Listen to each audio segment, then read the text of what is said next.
हाँ, cos x बनता है minus sine x, tan x बनता है sec square x, cot x बनता है minus cos x square x, sec x बनता है sec x into tan x into है बीच में मल्टीप्लाई का साइन इंटू tan x, और cosec x बनता है that is minus cosec x into cot x। तो ये जनरल फॉर्मूले से होगा, ठीक है। फिर मैंने कल आपको हमने यहाँ पे स्टॉप किया था, मैंने कहा था ज्यादा हो रहा है तो बच्चे थोड़ा पढ़ लेंगे घर पे, तो आपने पढ़ाई की थी इसको, देखा था सबने?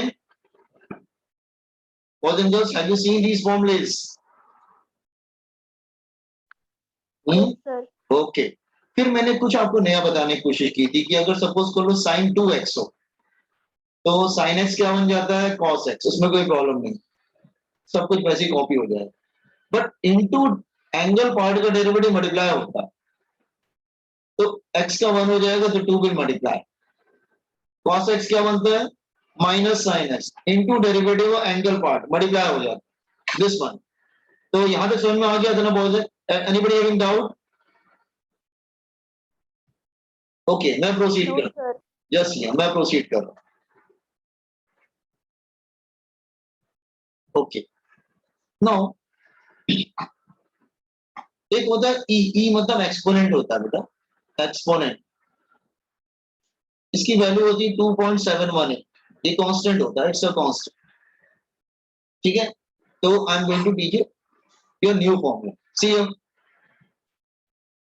फॉर्मूला देखो, y is equal to e raised to power x, e मतलब दैट कांस्टेंट उसकी पावर x, कुछ नहीं, सिंपल फॉर्मूला है, dy by dx की वजह कॉपी कर लो।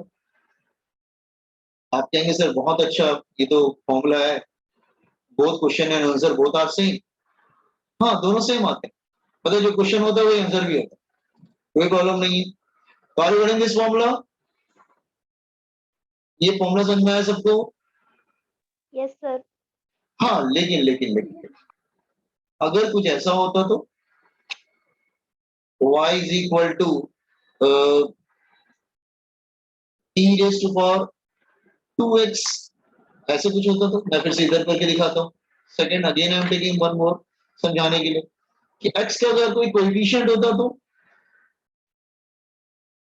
फिर क्या होगा? तो फिर इसका पावर का जो डेरिवेटिव होगा ना मल्टीप्लाई हो जाएगा, तो dy by dx कॉपी कर लो, पहले तो कॉपी कर लेना हमेशा एग्जाम में जब भी आएगा, इनटू डेरिवेटिव ऑफ पावर, तो x की वैल्यू क्या होगी 1, तो क्या मिलेगा हमको 2। ये कुछ बच्चे ऐसे भी याद कर लेते हैं इसको, कुछ बच्चे ऐसे भी याद करते हैं, y is equal to e raised to power nx, तो dy by dx होता है n into raised to power nx, मतलब वो पावर का डेरिवेटिव मल्टीप्लाई हो जाता है ना, तो 2 will multiply, so it become 2 into e raised to power 2x। Are you getting what I am saying? ये फॉर्मूला समझ में आया आपको? पावर का डेरिवेटिव से sin cos tan में क्या था, एंगल का डेरिवेटिव मल्टीप्लाई करते थे, इसमें क्या करेंगे पावर का डेरिवेटिव मल्टीप्लाई करना होगा। So I want to see a per example of trigonometric function. Prachi I didn't get it, आपने क्या बोला बेटा? So ऊपर का एग्जांपल देखना है जो trigonometric। Okay that one, okay इसमें देखिए, हाँ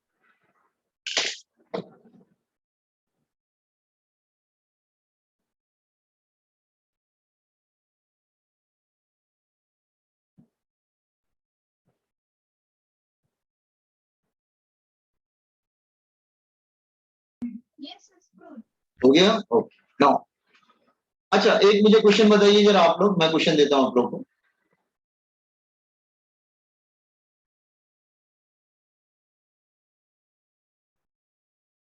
y is equal to e raised to power minus x, क्या होगा इसका? यस क्या होगा?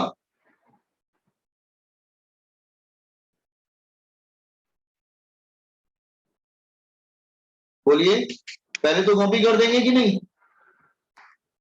पहले तो वही क्वेश्चन आंसर कॉपी हो जाता है, तो क्या हो जाएगा e raised to power minus x into derivative of power, x का क्या आएगा?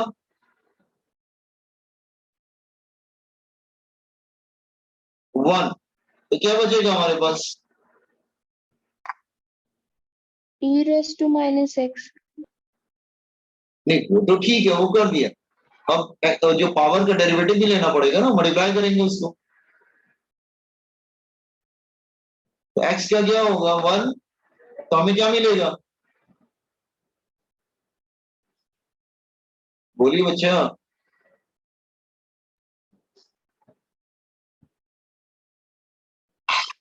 क्या हो गया, नहीं समझ में आ रहा है?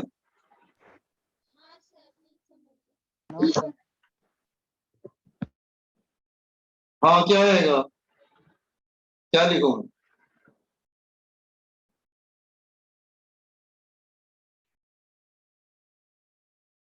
Sir, explain third example once again. हाँ वही थर्ड एग्जांपल तो मैं पूछ रहा हूँ कि e raise to power minus x था, जो उसका डेरिवेटिव करेंगे तो पहले कॉपी हो जाएगा e raise to minus x. उसके बाद पावर का डेरिवेटिव मल्टीप्लाई करते हैं ना, तो डेरिवेटिव ऑफ पावर, पावर कितना? Minus x. एक्स का वन आ जाएगा तो क्या मिलेगा हमको? एक्स का तो वन होता था ना, क्या मिलेगा?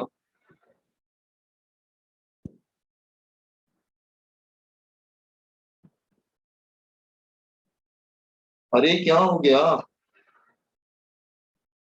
Minus one आएगा sir. माइनस वन आएगा ना? Yes.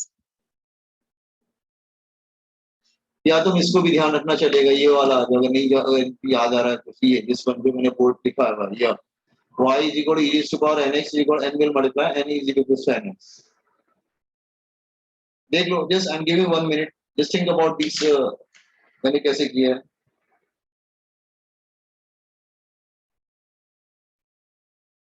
just think about it.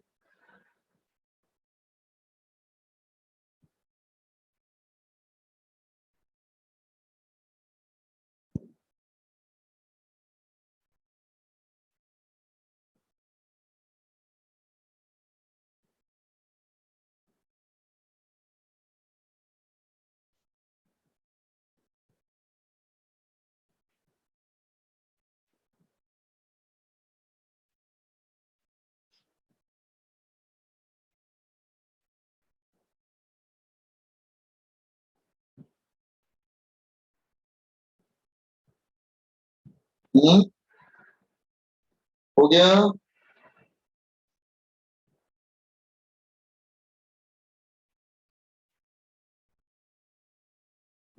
Yes sir. now see है? सबको समझ में आ रहा है? ये बॉयज एंड गर्ल्स देख लो कहाँ पे प्रॉब्लम आ रही है।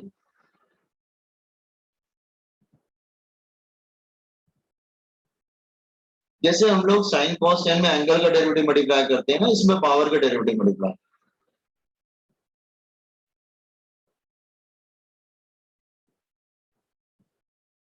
Ready copy? Yes. Last one is last formula.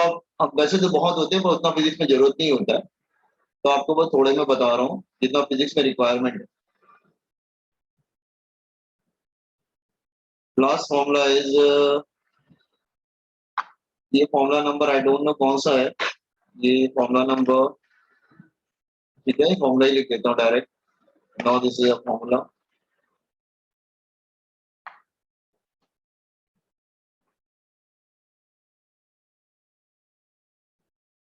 Now y is equal to log x। log एक फंक्शन है बेटा, log x। तो dy by dx क्या होता है? 1 upon x। That is the answer.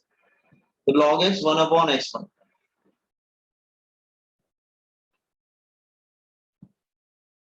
log x is 1 upon x।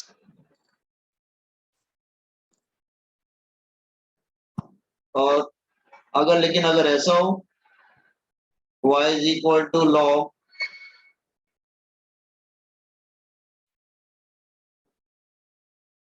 2x, तो dy by dx log x क्या होता है? 1 upon x। into derivative of this one, ये जो log के साथ दे रखा था, x का 1 हो जाएगा, that become that is equal to 1 upon.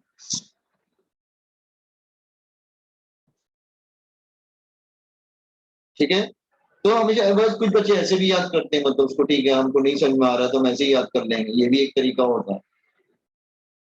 y is equal to log nx, तो dy by dx is equal to 1 upon nx, ठीक है, इंटू n करेंगे तो कैंसिल हो जाएगा दैट वन, तो 1 अपॉन x। तो देखो इसमें क्या होता है ना, x स्क्वायर, तो एक काम करो, इसमें जो भी लॉग के साथ होगा ना उसके डेरिवेटिव को मल्टीप्लाई करो, अदरवाइज हमारा सिंपल फॉर्मूला ये रहेगा log x is 1 upon x।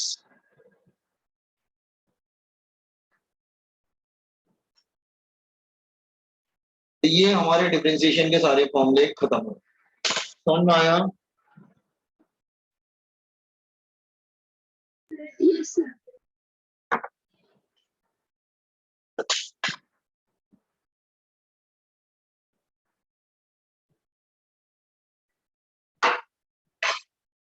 थोड़ा थोड़ा दिमाग में जो फिट कर लो, अगर थोड़ा थोड़ा फिट कर लोगे तो हो जाएगा तुमसे न्यूमेरिकल, ज्यादा इशू नहीं आएगा। फिजिक्स में कोई मैथ्स यूज नहीं होती, बहुत बड़ी डिफरेंशिएशन इंटीग्रेशन के बड़े बड़े प्रॉब्लम्स यूज नहीं होंगे, लेकिन समय के साथ साथ धीरे धीरे आप सीख जाएंगे। मैं धीरे धीरे आपको बताता रहूंगा, ऐसे नहीं कि आज खत्म कर दिया मैंने तो अब दोबारा कभी नहीं पढ़ाऊंगा, नहीं, बीच बीच में प्रॉब्लम आएगा तो उसको थोड़ा और बताऊंगा, ठीक है? तो this is all about differentiation, everybody got it?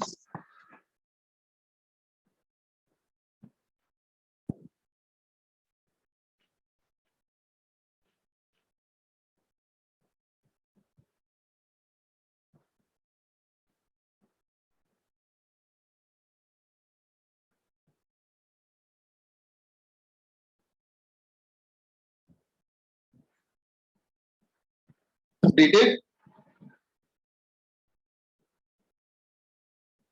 Yes, sir, done. Okay, done sir. अब मैं आता हूँ इंटीग्रेशन पे। अब डिफरेंशिएशन के बाद मैं आता हूँ integration. Now integration,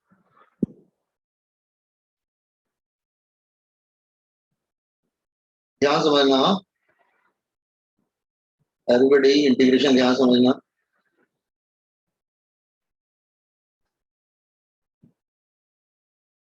it's a reverse of differentiation, उल्टा, रिवर्स ऑफ डिफरेंशिएशन।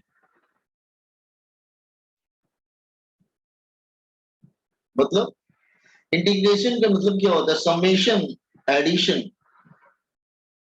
समेशन और addition of small parts.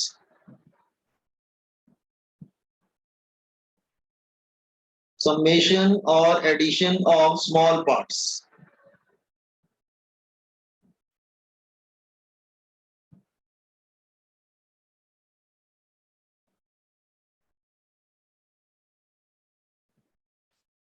Small part, छोटे छोटे पार्ट को ऐड करने को हम लोग इंटीग्रेट, जैसे ना इंटीग्रेट करो, सारी बातों को इंटीग्रेट करो, मतलब जोड़ना होता है, ठीक है? ओके, ना सारे क्लूज को आपको इंटीग्रेट करना है, ऐड करना है छोटे छोटे पार्ट्स को, दैट इज कॉल्ड इंटीग्रेशन, ठीक है? नाउ सी लेट्स से, अच्छा इंटीग्रेशन का सिंबल क्या होता है, कैसा होता है? लुक हियर, ये सम होता है ना, सम। सम कैसे लिखते हैं? सम इस तरह का होता है, लाइक सम। एक्चुअली वो ऐसा होता है, लुक हियर, एस जैसा होता है। सम मतलब लाइक समेशन, तो सम करते हैं, it's like this. Are you getting? Integration का साइन होता है, are you getting? Okay, now तो अंडरस्टैंड दिस वन।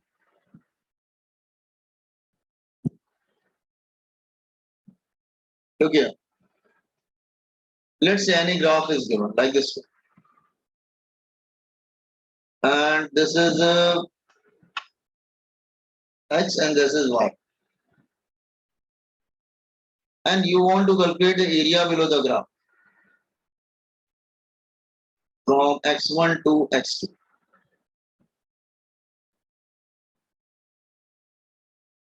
तुमको पूरा area find out, you want to calculate the area according this one. मैंने क्या एग्जांपल लिया है, तुमको पूरे ग्राफ के नीचे का एरिया चाहिए। Is it clear? अच्छा, तो हम कैसे निकालें? देखो मैं आपको थोड़ा ट्रिक दे रहा हूँ। जैसे मान लो कोई बहुत बड़ा मतलब एरिया है सपोज करो, ठीक है, आपको क्या करना है, जस्ट हियर, जैसे मान लो कोई जस्ट हियर बहुत बड़ा plot, look here, very large plot, forest land है, इसमें बहुत सारे ट्रीज हैं, दीज आर द ट्रीज, और तुमको सारे ट्रीज को काउंट करना, ऐड करना, सारे काउंटिंग करनी, सारे trees, these are the trees. तो आप कैसे करेंगे? देखिए पेड़ को काउंट करना थोड़ी नहीं आता, बहुत बड़ा area, you can not do like this way. तो हम लोग क्या करते हैं, उसमें एक छोटा सा एरिया काउंट कर लेते हैं। लुक हियर, लेट्स से छोटा सा एरिया ले लिया, तो वेरी स्मॉल एरिया डी, और हमने काउंट कर लिया कि इस एरिया में कितने ट्रीज हैं। और अकॉर्डिंग यहाँ पे छोटे से एरिया में नंबर ऑफ ट्रीज क्या किए, हमने काउंट कर दिया। उसके बाद उस एरिया को छोटे छोटे प्लॉट्स में डिवाइड कर दिया, सिमिलर टाइप के एरियाज को। तो एक प्लॉट का हमने निकाल लिया लाइक दिस वे हियर। तो देखो अब क्या होगा, अगर एक छोटा सा एरिया मिल जाएगा, उस बेसिस पे हम पूरा सबका क्या करेंगे, कैलकुलेशन कर लेंगे on that basis. Is not necessary कि हम एक एक बातों को काउंट करें, हम एक छोटा सा एरिया ले सकते हैं, उसके बेसिस पे सबको ऐड कर सकते हैं, because it is almost similar. ठीक है, तो अब मुझे ये पूरा एरिया ऐड करना है, तो मैं करूंगा क्या, मैं पूरा एरिया एक साथ तो ऐड नहीं कर सकता, मुश्किल है मुझे। तो मैं क्या करूंगा, इस पूरे एरिया को छोटे छोटे पार्ट्स में क्या करूंगा, डिवाइड कर दूंगा। I will divide whole of the area in a very small small parts. इसको छोटे छोटे पार्ट्स में डिवाइड कर दो लाइक दिस वे।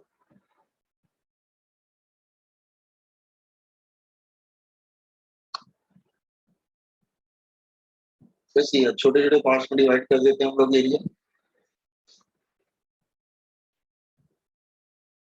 तो लेट्स से बहुत छोटे छोटे पार्ट में डिवाइड किया, let's say this is thickness of one of the area is dx, ये एक छोटा सा स्ट्रिप, और इसकी जो हाइट है वो y है।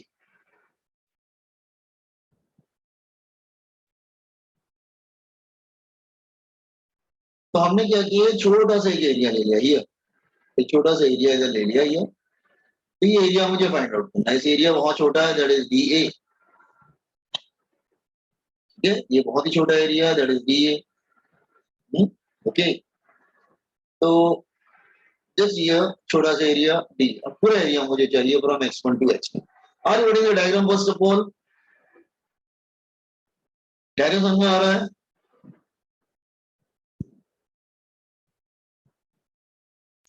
Yes, sir. अच्छा, पहले मैं छोटा एरिया निकालता हूँ, एरिया ऑफ शेडेड स्ट्रिप।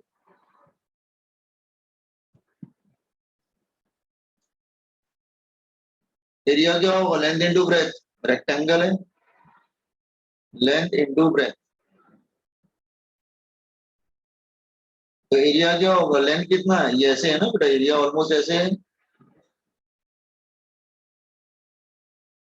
ऐसे एरिया, इसकी हाइट कितनी है y, और इसका थिकनेस कितना है dx, लेंथ इंटू ब्रेथ क्या होगा y into dx, length into breadth y into dx, got it.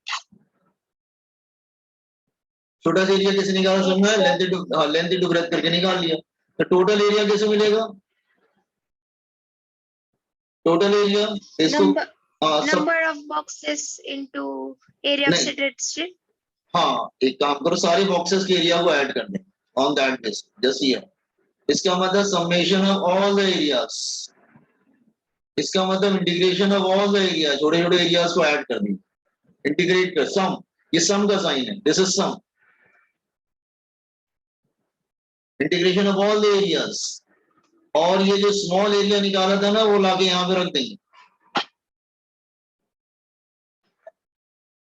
ठीक है, तो अब हमारे पास टोटल एरिया क्या आ गया, integration of y into dx। लेकिन जब कमांड देंगे तो कहां से कहां तक ऐड करना है, एरिया कहां से स्टार्ट हो रहा है, x1 से लेकर x2 तक, x2 तक जा रहा है, तो इसको लिमिट देना पड़ता है, you have to start from x1 to x2, बेटा इसको लिमिट बोलते हैं, दीज आर कॉल्ड लिमिट्स।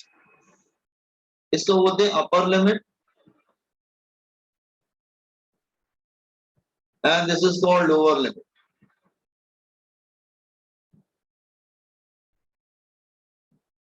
इस तरह से हमको एरिया मिल जाता है। तो इंटीग्रेशन का मतलब फिजिक्स में होता है, बेसिकली मैथ्स में कुछ भी बोले, फिजिक्स में मतलब होता है एरिया बिलो द ग्राफ। तो इंटीग्रेशन का मतलब क्या हुआ, area below y x graph, area below y x graph. तो वाई एक्स ग्राफ के नीचे का जो एरिया है ना, this is x and this is y. तो इसका ग्राफ कैसा था, इट्स लाइक दिस वे। तो इसके नीचे का जो एरिया मिलेगा वो कैसे मिलेगा, using this formula.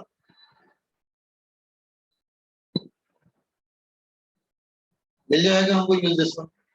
Are you getting right on this formula first, formula on this one, integration क्या होता है।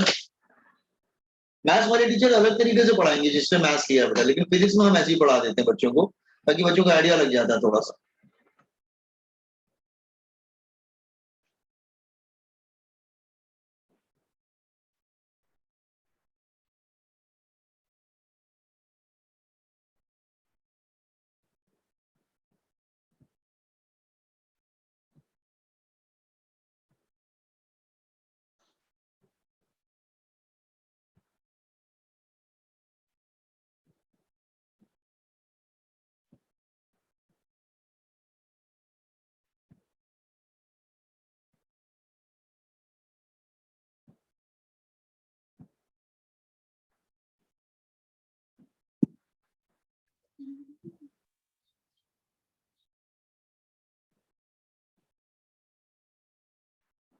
Then say स्क्रॉल कर।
हो गया।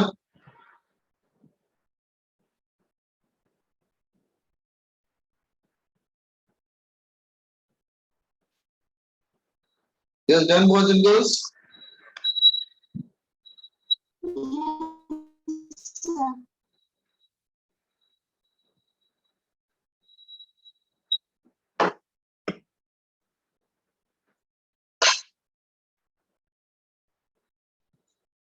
स्टार्ट करें हम पढ़ाना।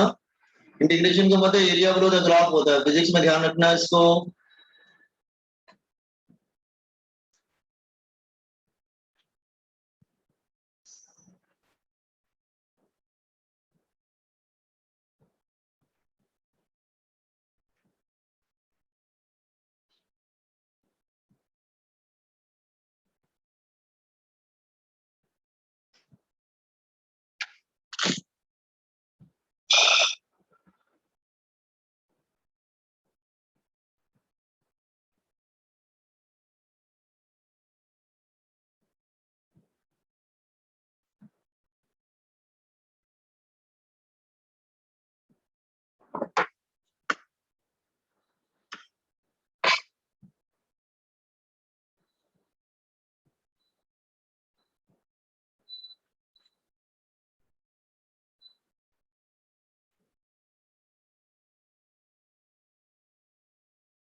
Sir, done.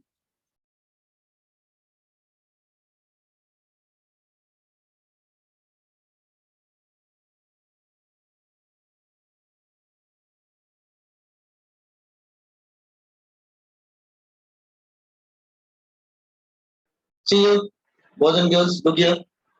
I'm going to tell you formula. Look here.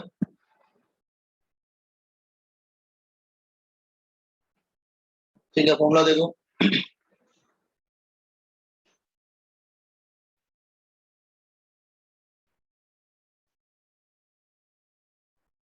Integration of x raised to n dx. Integration of x raised to n dx. Formula क्या होता है? x raised to n plus 1 upon n plus 1. देखो formula समझ में आया? क्या है formula? जैसे ये क्या करना है हमको, हम इसमें ये बिल्कुल रिवर्स होता है डिफरेंशिएशन का, मतलब डिफरेंशिएशन का उल्टा है. उसमें पावर घटता है, इसमें पावर बढ़ाते हैं.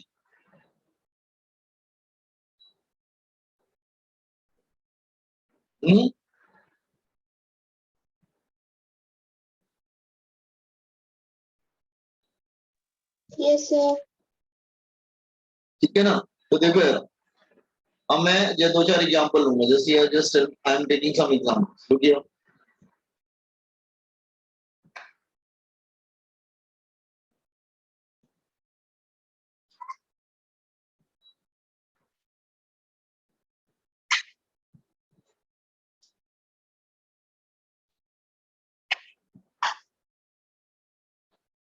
अगर मैं लेता हूँ, लुकिए सपोज कर लो कि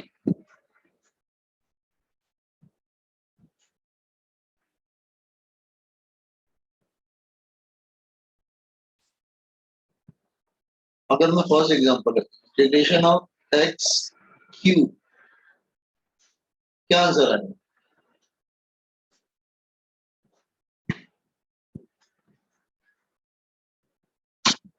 क्या आंसर है? Yes, X raised to 4 upon 4. X raise to 4 upon 5. 4 upon मतलब पावर को तो बढ़ाना है ना, और न्यू पावर से डिवाइड भी कर देना. अगर मैं एक्स स्क्वायर लिखता हूं तो क्या आएगा?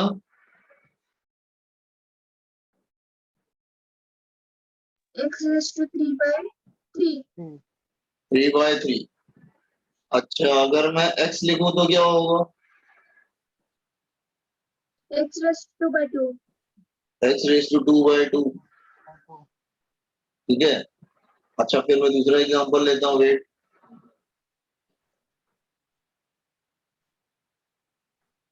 ठीक है. जैसे ये नाउ देखो ध्यान से, मैंने क्या फॉर्मूला बताया? Look here everybody, pay attention. Integration कैसे करते हैं? x raise to n dx. तो फॉर्मूला क्या है? x raise to n plus 1. तो पावर को बढ़ाओ, पावर को 1 इंक्रीज करो, मतलब डिफरेंशिएशन का अपोजिट. डिफरेंशिएशन में देखो क्या करते थे. वेट, डिफरेंशिएशन में क्या होता था? y is equal to h raise to power n. तो क्या करते थे? dy by dx n multiply होता था और पावर 1 माइनस करते थे. ऐसा होता था ना. यहाँ पे रिवर्स हो रहा. वहां पे मल्टीप्लाई करते हैं, यहाँ पे डिवाइड करते हैं. वहां पे पावर घटाते हैं, यहाँ पे पावर बढ़ाते हैं. क्या डिफरेंस है दोनों में? वहां पे पावर घटाते हैं, यहाँ पे पावर बढ़ाते हैं. वहां पे -1 करेंगे, यहाँ पे +1 करेंगे. वहां पावर मल्टीप्लाई होता है, यहाँ पे पावर डिवाइड होता है. एक्स क्यूब क्या बनेगा? रुकिए, 3 + 1 4. x4 पावर बढ़ा दिया, और जो न्यू पावर 4 आएगी ना, उससे डिवाइड भी करना. X square, x square 2 + 1 3. 2 + 1 3. तो 3 हो गया तो क्या करेंगे? सी, हम उसको फिर 3 से डिवाइड भी कर देंगे. अब x है तो x की पावर क्या है? यहाँ पर 1 है, जबकि वहां पे x 1 बनता था. लेकिन यहाँ पे देखो कुछ और ही हो रहा है. यहाँ पे x क्या बनता है? 1 + 1 2. 2 और उस पावर से डिवाइड भी कर. Is it clear? अच्छा, ये बताओ क्या होगा? जस्ट टेल मी.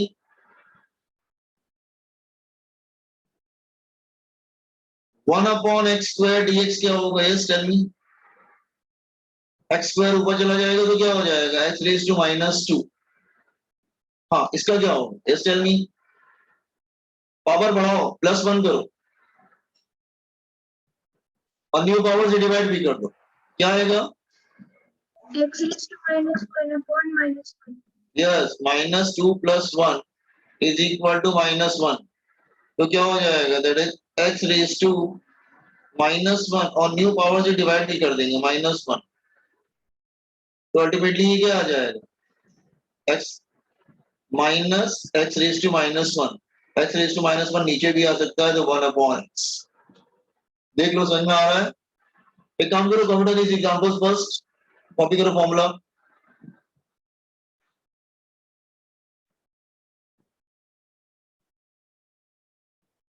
डिफरेंशिएशन का बिल्कुल अपोजिट, उसमें पावर मल्टीप्लाई होता है तो इसमें पावर डिवाइड होता है।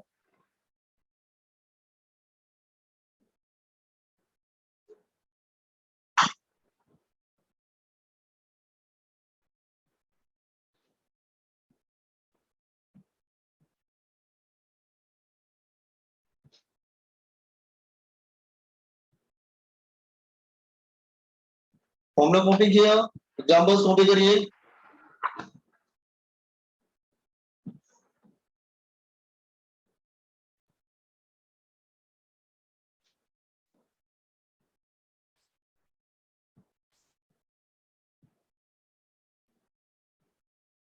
That's a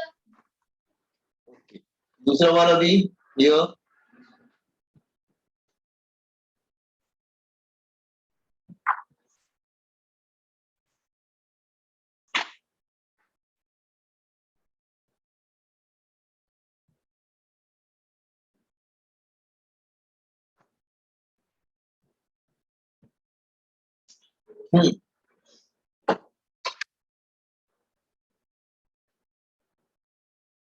taking few more examples.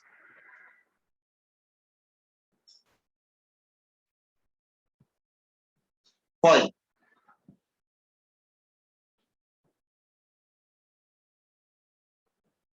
Integration of root x, ये क्या बनेगा? रूट एक्स का मतलब क्या होता है बेटा, x raise to power half. तो ये क्या बनेगा, tell me. X raise to, ये क्या बनेगा? पावर में 1 ऐड करो बेटा, पावर में +1 करो।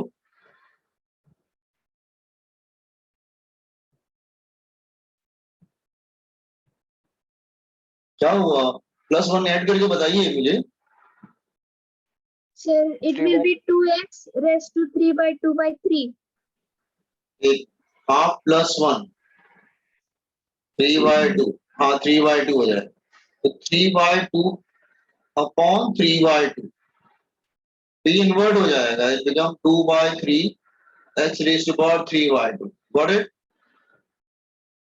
देखो ठीक है, सबको समझ में आ रहा है? इसमें पावर बढ़ाते हैं, ठीक है। अच्छा, एक और एग्जांपल ले बोला, जैसे Yes, sir. 6 1/√x dx, तो ये √x dx क्या होगा, 1/x raise to half dx, ऊपर चला जाएगा तो it become x raise to -½ dx। अब क्या बनेगा ये, x raise to what,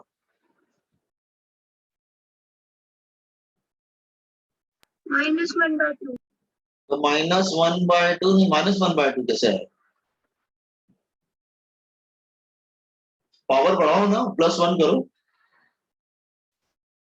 +1/2, sir. +1/2 correct. तो -1/2 +1 is equal to -1 + 2/2, that is equal to 1/2। तो 1/2 और न्यू पावर से डिवाइड भी कर दो 1/2, तो अल्टीमेटली वो क्या बन जाएगा, 2x रेज टू पावर 1/2। देखो ठीक है ये? Yes, sir. अच्छा, नाउ सबसे इंपॉर्टेंट ये है ये ध्यान रखना। अगर 1 होगा तो क्या बनेगा? Yes, what about 1? 1 मतलब क्या? 1 की पावर क्या हो सकती, क्या होता है 1 मतलब? 1 क्या है? 1 मतलब X. x raised to power 0, anything raised to power x raised to power 0 is 1 बेटा। अब ये क्या बनेगा? पावर में 1 ऐड करूं,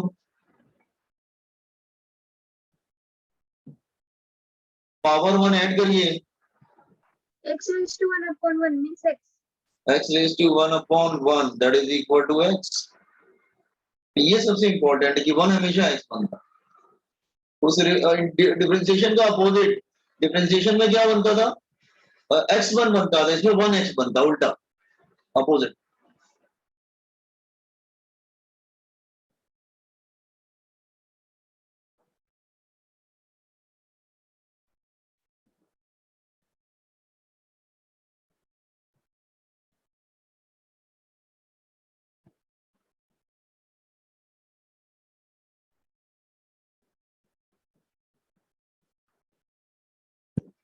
हम्म,